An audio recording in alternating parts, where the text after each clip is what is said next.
யோவான் 1 முதல் 3 வசனம்.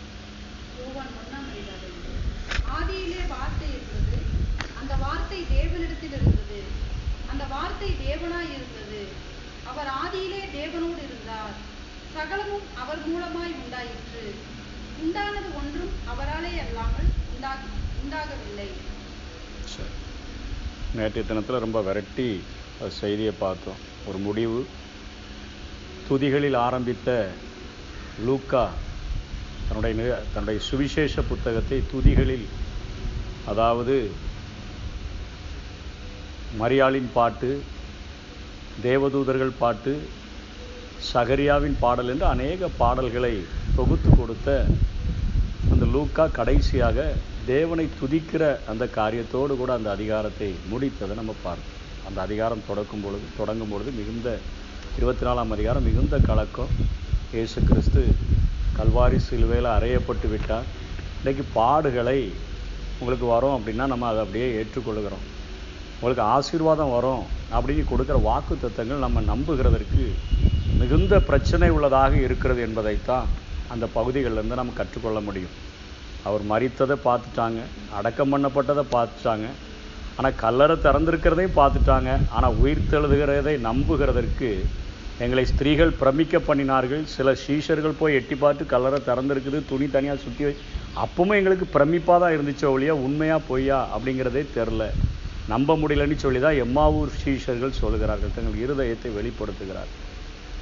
அதே போல் நேற்றைய தினத்தில் உயிர்த்தெழுந்த ஒரு மறுரூபமாக்கப்பட்ட சரீரத்தை நம்ம பார்த்தோம்.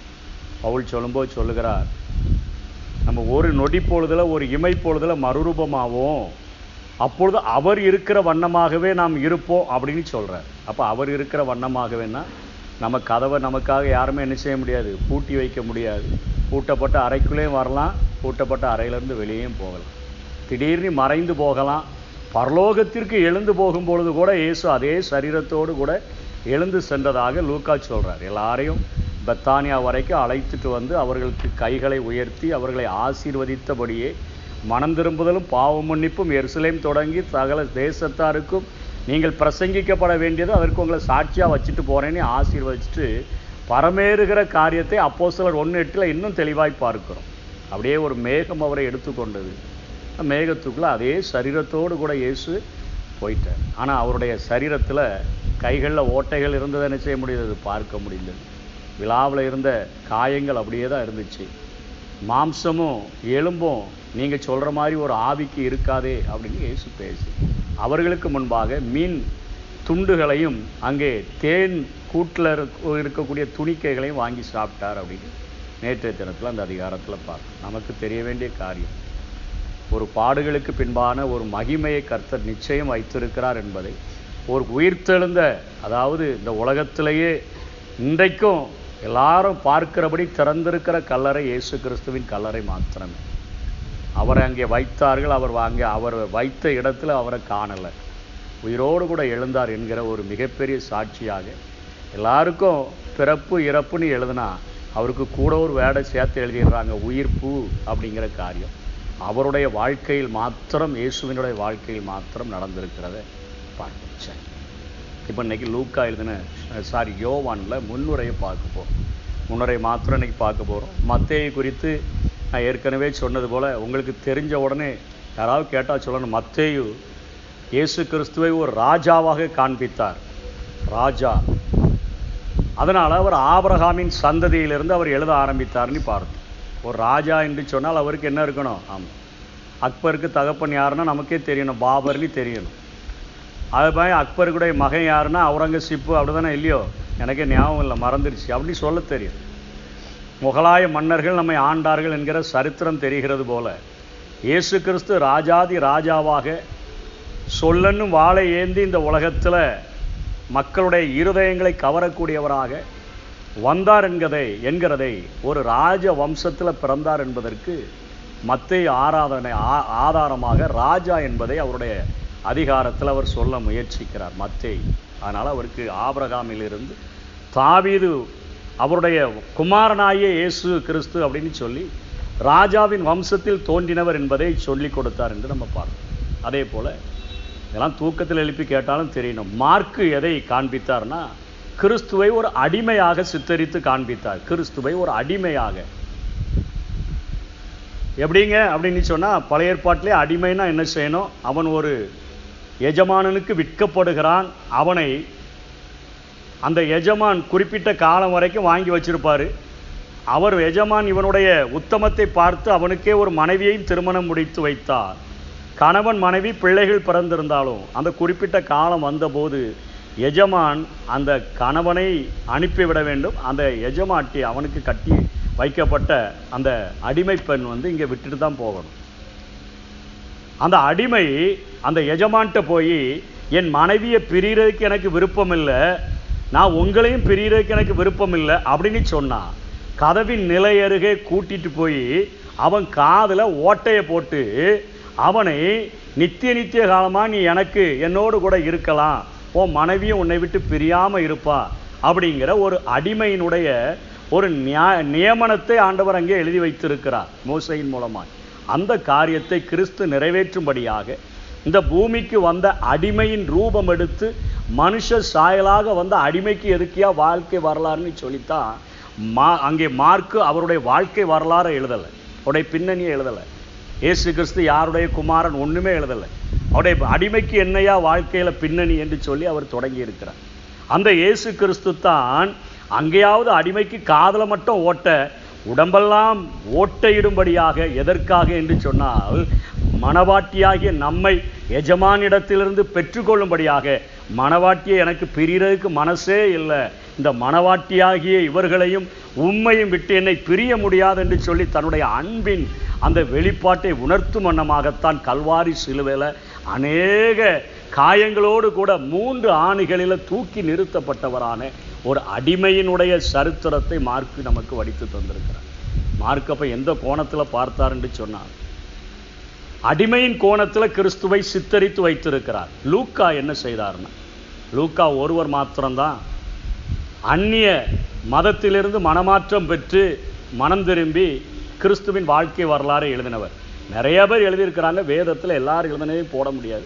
அதனால் மத்தேயு எழுதின இயேசுவின் வாழ்க்கை வரலாறையும், மார்க்கு எழுதின இயேசுவின் வாழ்க்கை வரலாறையும், லூக்கா எழுதின இயேசுவின் வாழ்க்கை வரலாறையும், யோவான் எழுதின இயேசுவின் வாழ்க்கை வரலாறையும் வைத்திருக்கிறார்கள். மார்க்கு வஸ்திரத்தை விட்டுட்டு ஓடின ஆள், இயேசுவை பார்த்துட்டு இருந்தவர் தான். அவருக்கு இன்னொரு பேர் யோவான்லாம் நம்ம படிச்சிருக்கிறோம். அதே போல் மத்தேயு இயேசுவோடு கூட இருந்த சீஷன் என்று தெரியும். யோவான் இயேசுவின் மார்பு, யோவான்னாலே நமக்கு ஆசையாக இருக்கும். இயேசுவின் மார்பிலே அவர் இருதய துடிப்பு லப்டப்னு அடிக்கிற துடிப்பை முதற்கொண்டு அவருடைய மார்பிலை சாய்ந்திருந்து கேட்ட சீஷன் அல்லவா, நமக்கு அவ்வளோ ஆசையாக இருக்கும். எவ்வளோ பெரிய ஸ்லாக்கியம், ஒரு தேவாதி தேவனுடைய இருதயத்தில் அவருடைய மார்பில் சாய்ந்திருந்த சீஷன் அல்லவா அவர் யோவானை எழுதியிருக்கிறார். லூக்கா மாத்திரம் கிரேக்க கலாச்சாரத்தினுடைய அந்த கிரேக்க அந்த அந்த அந்த அரசிலிருந்து வந்த கிரேக்கராக அவர் இருக்கிறார், புறஜாதி. அவர் தான் லூக்காவையும் இனிமேல் யோவான் முடித்து அப்போஸ்தலரை பார்க்க போகிறோமே, அந்த அப்போஸ்தலரையும் அவர் தான் எழுதி வைத்திருக்கிறார். டயோஜெனிஸ் என்று நம்ம பார்த்தோம். ராந்தல் விளக்க கொண்டுட்டு அப்படியே ஒவ்வொருத்தன் நம்ம முகத்துலையும் நடுப்பகல்ல ஐயோ வெயில் சுட்டரிக்குதே அப்படின்னு வருகிற அந்த கிரேக்கர்களை ஒவ்வொரு முகத்தையாக போய் எட்டி பார்க்குறது. ஏதென்ஸ் அவருடைய தலைநகரில் இருந்த மக்களை எல்லாம் பார்ப்போம், மெண்டலாக இருப்பான் போல், முகத்துக்கு நேர் லைட் அடிக்கான. இப்போ நமக்கு நைட்டே நமக்கு யாராவது முகத்தில் லைட் அடித்தா போகணும், ஏன்னா முகத்தில் போய் லைட் அடிக்க, முகத்தில் லைட் அடிக்கிற அவ்வளோ சீக்கிரத்தில் யாருக்கும் பிடிக்காது, அப்படி தானே? ஆமாம், கண்ணு கூசணுன்னு திட்டிடும், அறிவு இருக்கா, முகத்தில் கொண்டு லைட் அடிக்கிறீங்க. டயோஜெனிஸை எல்லாரும் பைத்தியக்காரங்கன்னு நினச்சாங்க. அவர்கிட்ட கேட்டால் அவர் ஒரு மிகப்பெரிய ஒரு சிறந்த அறிஞர். கிரேக்கர்கள் ஞானத்தை தேடுகிறார்கள், யூதர்கள் அடையாளத்தை தேடுகிறார்கள் என்று சொல்கிறார்களே. ஞானம் என்ன ஞானம்? ஒரு முழு மனிதனை கண்டுபிடிக்கணும், அது இவனா இருக்குமோ, அது இவனா இருக்குமோ, அது இவனா இருக்குமோ, அது இவனா இருக்குமோ. டயோஜெனிஸினுடைய ஆர்வம் கடைசியில் அந்த ஆர்வத்திலேயே மறித்து போனார், ஒரு முழு மனிதனையும் கண்டுபிடிக்கலை. அதே ஆராய்ச்சியில் வந்த லூக்கா தான், மருத்துவத்தில் தேர்ச்சி பெற்ற லூக்கா தான் ஒரு முழு மனிதனை அந்த புல்லணையில் கிடத்தி இருந்த இயேசு கிறிஸ்துவை முழு மனிதனாக கண்டு, அதனால தான் அந்த மனிதன் தொயோப்பிலுவே அப்படின்னு எழுதுறாரு. தேவனை நேசிப்பவர்களே, தேவனை நேசிக்கிற உலகத்தில் உள்ள அத்தனை பேருக்கும் எழுதியிருக்கிறார் லூக்கா. அதை தான் நம்ம முடிச்சிருக்கிறோம். உலகத்தில் தேவனை நேசிக்கிற அத்தனை பேருக்கும் எதற்காக எழுதியிருக்கிறாருன்னு சொன்னால், ஆதாமிலிருந்து இவர் தான் வம்சத்தை என்ன செய்கிறாரு, கொண்டு வருகிறார். முதல் மனிதன் ஆதாம். இந்த உலகத்தில் உள்ள எல்லா மனிதர்களும் ஆதாமுக்கு தான் சொந்தம். முதல் மனிதனாகிய ஆதாமின் வாழ்க்கை வரலாறுலேருந்து கிறிஸ்துவின் வாழ்க்கை வரலாறை லூக்கா தொடங்குகிறார். முழு மனிதனாக காட்டுகிறார். நான் கண்டுபிடித்து பார்த்ததிலேயே ஒரு முழு மனிதன், ஒரு மனிதனாக ஆண்டவர் எப்படி இருக்கணும்னு நினைச்சாரோ அத்தனையும் உள்ளடக்கினவராக முழு மனிதனாக 33 வருடங்கள் வாழ்ந்த இயேசுவினுடைய சரித்திரத்தை தான் லூக்கா படம் பிடித்து வைத்திருக்கிறத நம்ம இத்தனை நாட்கள் என்ன செய்தோம். யோவான் இடத்துல கேட்டால் அவர் தேவன், தேவகுமாரன். தேவனாக இருந்தவருக்கு, தேவகுமாரனாக இருந்தவருக்கு என்னையா நான் வாழ்க்கை வரலாறு எழுத முடியும்னு சொல்லி மார்க்கு அடிமையாக இருந்தவருக்கு வாழ்க்கை வரலாறு எழுதலை. அடிமையின் ரூபம் எடுத்து மனுஷ சாயலாய் வந்தவருக்கு என்னையா வாழ்க்கை வரலாறுன்னு அவர் எழுதலை. யோவானிடத்தில் கேட்டால் தேவனால் வந்தவருக்கு நான் எப்படி வாழ்க்கையை எழுத முடியும்? அவரே ஆதியும் அந்தமுமானவர், அவரே அல்பாவும் ஒமேகமானவர், அவரே தொடக்கமும் முடிவுமானவர், அவரே A to Z. அவர் தான் எல்லா அதாவது அவர் தான் ஆரம்பமும் அவர் தான் முடிவும் அவர் தான். அப்படிங்கிறதுனால வாழ்க்கை வரலாறு நான் எழுதலைன்னு சொல்லிட்டு தான் இப்போ முதல் வசனம் திரும்ப படிங்க பார்ப்போம். முடிச்சிடங்க. ஆதியிலே வார்த்தை இருந்தது, அந்த வார்த்தை தேவனிடத்தில் இருந்தது, அந்த வார்த்தை தேவனாய் இருந்தது. எந்த வார்த்தை தேவனாய் இருந்தது? இயேசு. அந்த வார்த்தைக்கு எழுதுறார். அந்த வார்த்தை மாம்சமாகி கிருபையினாலும் சத்தியத்தினாலும் நிறைந்தவராய் நமக்குள்ளே வாசம் பண்ணினார். வார்த்தையாகிய தேவன், தேவன் தேவகுமாரன் என்கிறதை சித்தரிக்கும்படியாக இவர் முற்பட்டபடியினால இவருடைய அந்த சுவிசேஷத்தில் இவருடைய வாழ்க்கை வரலாறு எழுதலாம். ஏற்கனவே சொன்னது போல் நம்ம சின்ன சின்ன பொருள்களெல்லாம் எதனால் உண்டாயிருக்குன்னு சொல்கிறாங்க. முதல்ல சொன்னால் மூலக்கூறுன்னா, அதுக்கப்புறம் என்ன சொல்ல ஆரம்பிச்சிட்டான்? அணுக்கள்மா. சின்ன சின்ன அணுக்களால் உண்டானதுங்க. கண்ணால் பார்க்க முடியாது. அவங்க மைக்ரோஸ்கோப்பை வச்சு அணுக்கள்னு பார்ப்போம். அந்த அணுக்களை அதையும் உடைத்து பார்க்கும் பொழுது தான் அங்கே ஒன்றை கண்டுபிடிச்சாங்க. காட் பார்ட்டிக்கிள் அப்படின்னு சொல்லி கொடுத்துருக்கு. காட் பார்ட்டிக்கிள் அப்படின்னு கண்டுபிடிச்சு அந்த காட் பார்ட்டிக்கிள் ஒவ்வொன்றுக்கும் ஒவ்வொரு அந்த சிம்பலை அவங்க போடுறாங்க. அப்படி போடும்போது நம்மளே இந்த மொபைல் ஃபோன்லேருந்து வாய்ஸ் மெசேஜ் அனுப்புகிறோம், அப்படி தானே? அந்த வாய்ஸ் மெசேஜ் அனுப்பும்போது பேசிட்டு நம்ம அனுப்பினோன்னா அந்த படம் எப்படி இருக்குது? நம்ம பேசுகிற மாதிரி வாய் படமாக இருக்கா, இல்லை வார்த்தை படமாக இருக்கா, என்ன படமாக இருக்குது?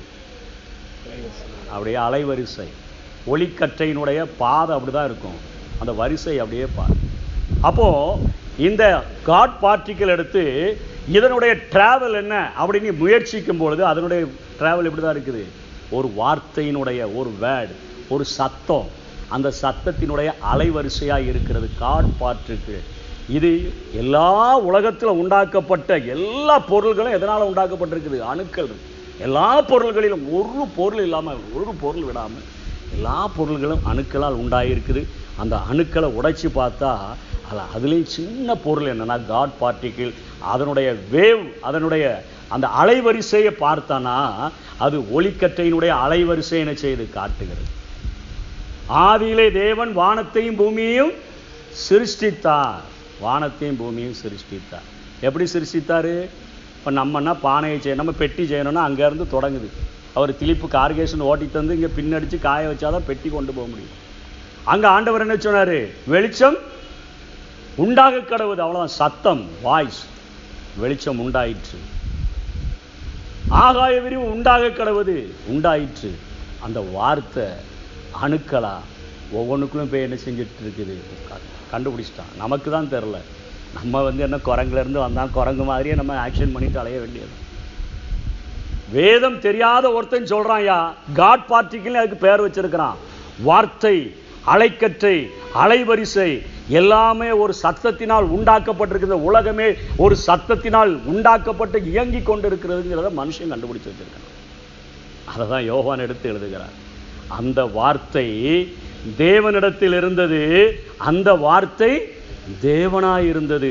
அந்த வார்த்தை மாம்சமாகி கிருபையினாலும் சத்தியத்தினாலும் நிறைந்தவராய் நமக்குள்ள வாசம். ஒரு சின்ன பனித்துளிக்குள்ள அப்படியே கண்ணாடி மாதிரி மினிங்கிட்டு இருக்கிற பனித்துளிக்குள்ள சுற்றி நிற்கிற எல்லாத்தையுமே அது நமக்கு படம் பிடிச்சு காட்டணும்னு. ஆமாம், ஒரு பெரிய பனைமரம் இருந்தால் கூட அந்த சின்ன பனித்துளிக்குள்ள எட்டி பார்த்தோன்னா பக்கத்தில் இருக்கிற அந்த காரியத்தை கூட என்ன செய்யும், படம் பிடிச்சு காட்டும்.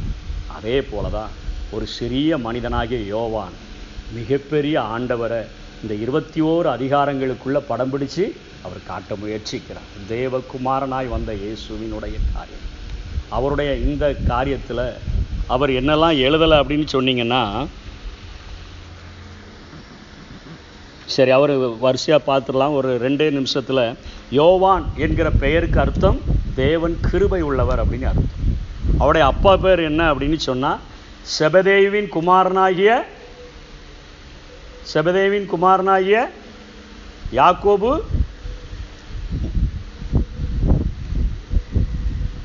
செபதேவின் குமாரனாகிய யாரெல்லாம்?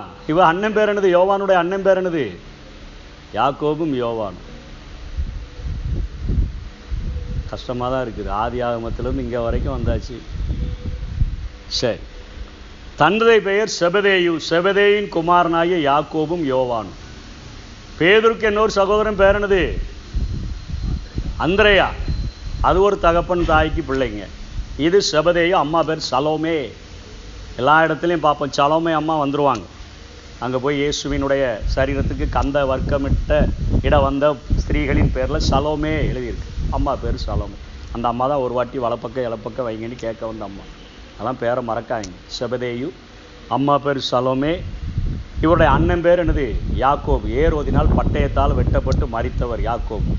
யோவானை எண்ணெய் சட்டிக்குள்ளே போட்ட பிறகுமே, கொதிக்கிற எண்ணெய் சட்டிக்குள்ளே போட்ட பிறகுமே எழும்பி பிரசங்கம் பண்ணுறாருன்னு உடனே தான் இவனை கொல்லவே முடியாது போலன்னு நாடு கடத்திட்டாங்க பத்மதீவு. அப்போ தான் வெளிப்படுத்தல எழுதினார்.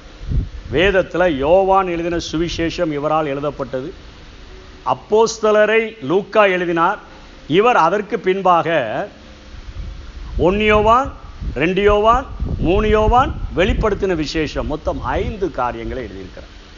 3 நிருபம், ஒரு வெளிப்படுத்தின விசேஷம், ஒரு சுவிசேஷம், மொத்தம் 5 புத்தகங்களை புதிய ஏற்பாட்டில் இவர் எழுதி வைத்திருக்கிறார். இவருடைய தொழில் மீன்பிடி தொழில். இவருக்கு ஆன்மீகத்தை அறியுகிற நாட்டம் இருந்ததுனால இயேசு பின்னாடி வலையை பழுது பார்த்துக்கிட்டு இருந்த ஆளை ஆண்டவர் கூட்டிகிட்டு வந்துட்டார். கிறிஸ்துவனுடைய அழைப்பை குறித்து லூக்கா 5ஆம் அதிகாரத்தில் இவர்களை எப்படி அழைத்தார்னு பார்க்குறோம். அண்ணனுடன் சேர்ந்து இவருக்கு ஒரு பட்டம் கொடுத்துருந்தாங்க, பொவர்னகேஸ் அப்படின்னு ஒரு பட்டம். இடிமுழக்க சகோதரர்கள். ஏன்னா திடீர்னு சொல்லிடுவான், வானத்திலேருந்து அக்கினி இறக்கி அழிச்சிடட்டுமா. இடிமுழக்க அந்த சகோதரர்கள் என்று அர்த்தம் கொள்கிற பொவர்னகேஸ் அப்படின்னு இவர்களுக்கு ஒரு பட்ட பெயர் இருந்தது. அப்போஸ்தலர் என்கிற பட்டத்தை யார் கொடுத்தா? இயேசுவே அவர்களுக்கு கொடுத்தார். அவ்வளவு சிறப்போடு கூட இருந்த இவருடைய வாழ்க்கையில் இவர் இயேசு கிறிஸ்துவனுடைய பிறப்பை குறித்து எழுதவே இல்லை. எப்படி எழுதியிருக்கிறார்? அந்த வார்த்தை மாம்சமாக இருந்து அப்படியே வந்துச்சின்னு சொல்லி தான் அதை இயேசுவின் பிறப்பை குறித்து இவர் எழுதவே இல்லை. இயேசுவின் பிறப்பை எழுதலை. இயேசு எந்த குளத்தில் எந்த ராஜா வம்சத்துலலாம் வந்தார்னு ஒன்றும் எழுதலை. அவர் இளம காலத்தை பற்றி ஒன்றுமே எழுதலை. பிசாசினால் சோதிக்கப்பட்டதை பற்றியும் இவருடைய புத்தகத்தில் நம்ம பார்க்க முடியாது, 21 அதிகாரத்திலையும். அதே போல் உவமைகளை பற்றிலாம் இவர் என்ன செய்யலை, ஒன்றும் எழுதலை. சீஷரை நியமித்ததை எழுதலை. பரமேறி செல்லுகிற காரியத்தையும் கடைசியாக கொடுத்த கட்டளையும் இவர் என்ன செய்யலை, எழுதலை. இவருடைய புத்தகத்தில் எழுதலை. இவருடைய புத்தகத்தில் 8 அற்புதங்களை எழுதியிருக்கிறாரு. ஒரு 7 விசேஷித்த காரியங்களை எழுதியிருக்கார். இதை மட்டும் நான் சொல்லிட்டு ஜெபம் பண்ணிடுவோம். 8 அற்புதங்கள் என்னன்னா, முதல் அற்புதம் என்ன செஞ்சார்? யோவான்ல முதல் அற்புதம்னா என்ன அற்புதம்? இதாவது சொல்றீங்களான்னு பார்ப்போம். முதல் அற்புதம் இயேசு என்ன செஞ்சாரு?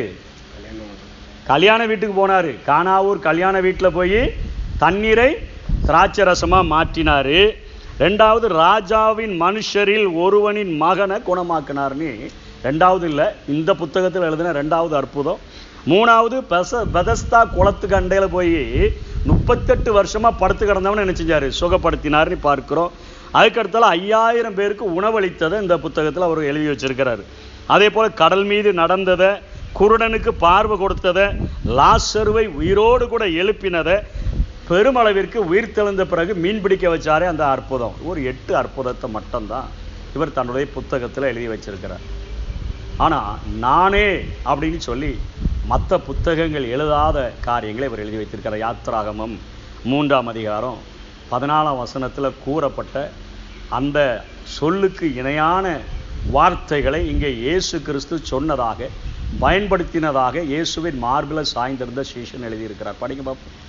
யாத்திராகமம் 3:14 படிங்க.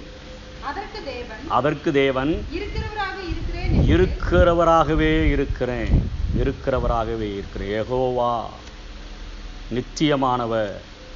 அதுதான் அவங்க சொல்கிற யாவே யாவே. யெகோவான்னு சொல்கிறதுக்கே பயம் அவங்களுக்கு. யாவே, நம்ம பறவை மாதிரி தான் பாடுறோம். யாவே யாவே யாவே நீ சொல்லி அவர் அப்படி கூடுறது, அவர்கள் கூடுறது யாவே அப்படின்னு சொல்கிறதுக்கே பயம். யெகோவான்னு சொல்கிறதுக்கே பயம். நித்தியமானவர் யெகோவா.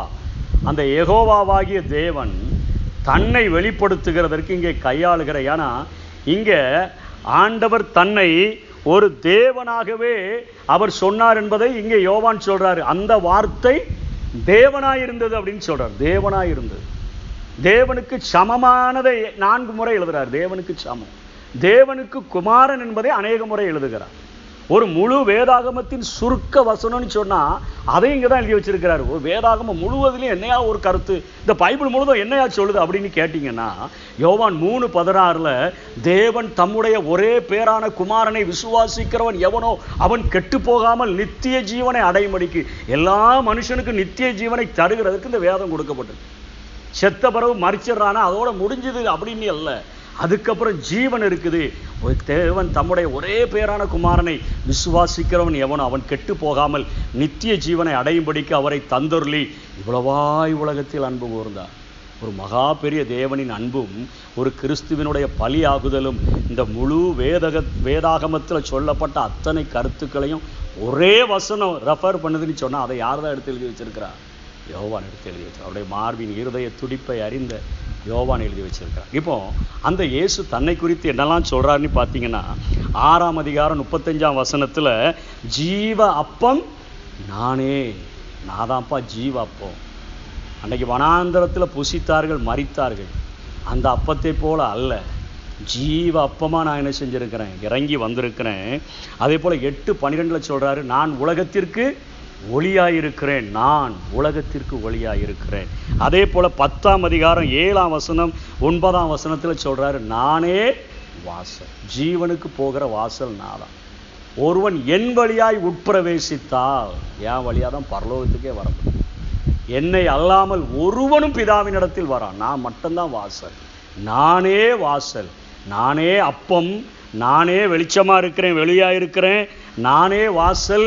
அதே போல் 10ஆம் அதிகாரம் 11-14 சொல்கிறாரு, 11:25 சொல்கிறார், நானே நல்ல மேய்ப்பன் சொல்கிறார். நல்ல மேய்ப்பன், ஒரு ஆடுகளை ஒரு நல்ல மேய்ப்பன் எப்படி அமர்ந்த தண்ணீர்கள் அண்டையில் கொண்டு போய் விடுவான், எப்படி அதற்கு சாப்பாடு, அதற்கு தேவைகளை திருப்தியாய் நடத்துவான் என்பதற்கு நானே நல்ல மேய்ப்பன் என்று சொல்லுகிறார். அதே போல் 11:25 சொல்கிறாரு, நானே உயிர்த்தெழுதலும் ஜீவனுமாய் இருக்கிறேன். நானே உங்களுக்கு ஜீவன் தருகிறவராக, உங்களை உயிர்த்தெழ வைக்கிறவராக நான் இருக்கிறேன் என்று சொல்லுகிறதை பார்க்கிறோம். அதே போல் 14:6 நானே வழியும் சத்தியமும் ஜீவனுமாய் இருக்கிறேன். 7வது நானே மெய்யான திராட்சை செடி. நீங்கள்லாம் யாரு? திராட்சை பழமா கொடியா? கொடி. திராட்சை செடியில் இருந்தால் தான் கொடி என்ன செய்ய முடியும்? கனி கொடுக்க முடியும். என்னில் நிலைத்திருக்கிறவன் மிகுந்த கனிகளை கொடுப்பான், என்னை அல்லாமல் உங்களால் ஒன்றும் செய்ய முடியும். நானே ஜீவாப்போம், நானே உலகத்திற்கு ஒளியாக இருக்கிறேன், நானே வாசல், நானே நல்ல மெய்ப்பன், நானே உயிர்த்தெழுதலும் ஜீவனுமாய் இருக்கிறேன், நானே வழியும் சத்தியமும் ஜீவனுமாய் இருக்கிறேன், நானே மெய்யான திராட்சை செடி. இத்தனை காரியங்களை ஆண்டவர் சொல்லி இருக்கிறத இந்த அதிகாரத்தில் நம்ம கற்றுக்கொள்ள போகிறோம். 21 அதிகாரங்கள்லையும் நம்ம இன்ட்ரெஸ்டிங்கான சத்தியங்களை கற்றுக்கொண்டோன்னு சொன்னால், இயேசு கிறிஸ்துவை பற்றிய வாழ்க்கை வரலாறை எழுதின 4 சுவிசேஷங்களையும் நம்ம முடிச்சாச்சு. இயேசுவின் மார்பில் நான் சாய்ந்துமே, இன்றும் என்றும் எந்தன் ஜீவ பாதையில்